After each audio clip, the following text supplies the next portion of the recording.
bit here. This is a little bit more aggressive than we have seen. Yeah, much as we've seen. This side-by-side maneuver here.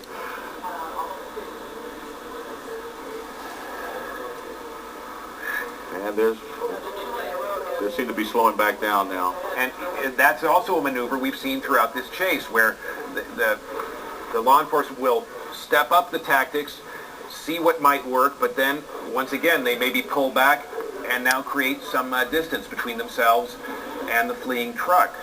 Well, apparently Sky 4 is telling us there's no oncoming traffic, but the decision at some point was made for that unmarked unit to pull back after pulling along side by side with that pickup truck for just a few seconds, about 30 seconds or so. In Van Alstyne, the driver took off without paying. A sheriff's deputy tried to stop him, or the person behind the wheel, and the pickup truck driver tried to drive at that sheriff's deputy, and that's what triggered this chase, which has now gone through several different communities, large and small cities, a number of different freeways, and several rural roads. And it's been on rural roads now in lightly populated areas in Navarro County, Corsicana, for at least now the last 20-25 minutes. Immediately bring this chase to a stop. They've tried a few tactics, and they've had some luck with one spike strip. Brought the left rear tire down to the rim, so this suspect is driving a partially disabled pickup truck, but it is still able to keep the chase going. And yes, that wide shot now shows you how many vehicles are in this pursuit. And there, no doubt, as you've been talking about, Sean, there's lots of conversations going on about tactics and maneuvers and what strategy should best be employed.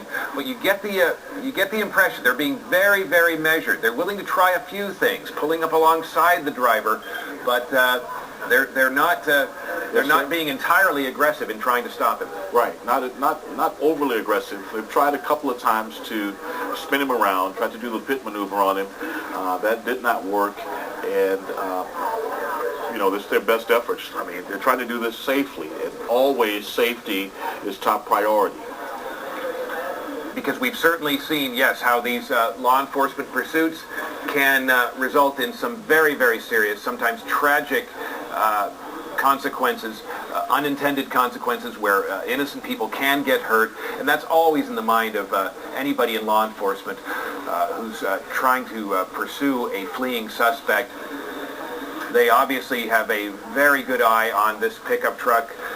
Wherever he's going, they're going to be right there within a few feet of him. They always keep that, they're keeping that in mind. And that certainly goes into the calculation as to what kinds of tactics they will attempt to bring this chase to a conclusion. They want to make sure. Trying to push him off the road there a little bit, trying to get him to slow down and stop.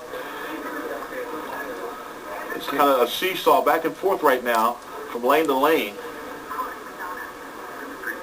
All right, they've forced him off the roadway. Now, can they keep him off the road? He's trying to... Back. Oh, there's a little bump, but it didn't have any impact. He's still moving now. Remarkable. Now, that extended cab pickup truck, a law enforcement vehicle, as far as you can tell, right, Sean? Yes, it's law enforcement. Right. Okay, now... They're from behind. They're trying to limit his options for any forward progress, right. But as you can see, he's still determined. Man, he's like a running back looking for a hole. Yeah. But right now the defense is really tightening up on him. Yes, it is. Okay, more contact. That clipping you've been talking about. There's the pit move there. There it is. They pitted him. All right. And they pitted him. That's the pit move right there that we were telling you about. And he is in the median. Officers are out, guns drawn, and they're coming straight to the truck. This officer walking straight to the truck and going to the door and pulling him out. There it is. He's out and down.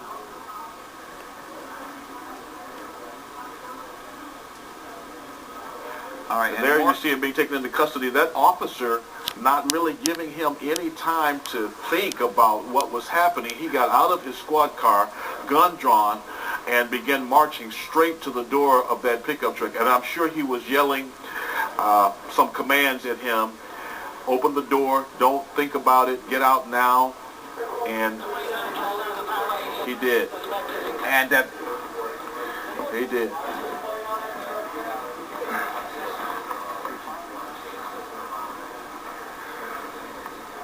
All right, so the chase, thankfully, comes to an end safely. The location about 5 miles east of Ennis on a rural stretch of roadway there. Law enforcement, as we saw this morning and afternoon, remaining patient, keeping close to that driver. They finally found the opportunity they were looking for to get him off the road and into that kind of swampy, marshy area, some wet ground. The pickup truck came to a stop, and they were able to make the apprehension. The driver. And it looks like, Dan Godwin, that the pit move actually was carried out by a Van Alstyne officer. What started in Van Alstyne ended at the hands of a Van Alstyne police officer. That's what it looks like. A fitting end to a long and difficult chase, but law enforcement able to bring the whole situation to a safe and successful conclusion. This is Dan Godwin.